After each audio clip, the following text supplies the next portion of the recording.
Naluriku Menari digelar untuk memperingati Hari Tari Sedunia yang jatuh pada 29 April mendatang.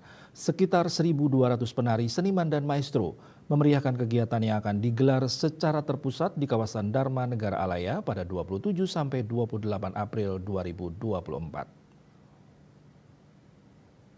Naluriku Menari atau yang disingkat NAMI ini pada tahun 2024 ini akan memasuki tahun ketiga pelaksanaannya. Tahun ini tema yang diangkat yakni melodi eterna dalam alur waktu. Pelaksanaan Naluriku Menari ini diharapkan mampu memberikan ruang berkreativitas untuk mengasah skill serta edukasi kepada seluruh pelaku seni yang memiliki minat dan bakat dalam berkarya. Dengan memotivasi untuk meningkatkan kualitas dari penggalian, pelestarian, pengembangan seni, serta memicu generasi untuk tetap produktif berkesenian baik sebagai pelaku maupun berkarya dalam menuangkan ide dan gagasan yang baru sesuai dengan era dan zaman yang semakin berkembang. Tema Melodi Eterna dalam alur waktu itu mengandung makna yakni warisan budaya yang abadi dan tetap relevan seiring berjalannya waktu dengan harapan mampu membangkitkan naluri dalam berkesenian.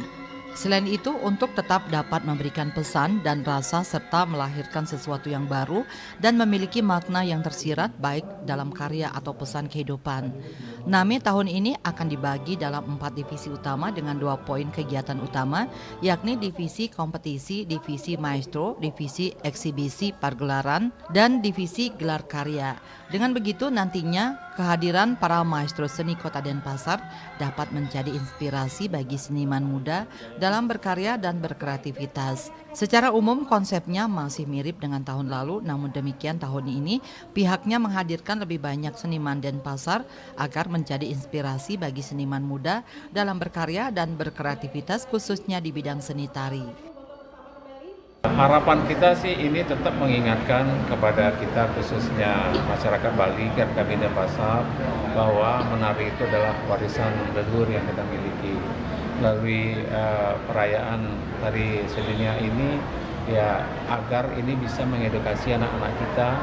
Ya tadi kan ada salah satu sambutannya Ibu, kita harus tetap mulai dari Banjar, dari desa adat, sehingga kalau event itu terus ada maka warisan budaya kita akan tetap jaga.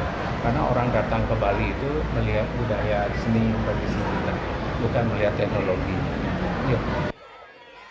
Jaya Negara memberikan apresiasi atas optimalisasi segala persiapan dalam pelaksanaan Hari Tari Sedunia di Kota Denpasar. Denpasar sebagai ibu kota Provinsi Bali merupakan barometer perkembangan seni. Hal ini juga sejalan dengan visi kota kreatif berbasis budaya menuju Denpasar maju. Para organisasi perangkat daerah OPD diinstruksikan untuk bersinergi guna mensukseskan acara tersebut. Kesuksesan ini menjadi tolak ukur perkembangan serta penguatan kebudayaan Bali di Kota Denpasar. Pelaksanaan Hari Tari Dunia ini dapat menjadikan Denpasar sebagai kota berbasis budaya yang senantiasa mendukung penguatan kebudayaan serta dapat menjadi tolak ukur pembangunan kesenian di Bali. Hendra, Bali TV.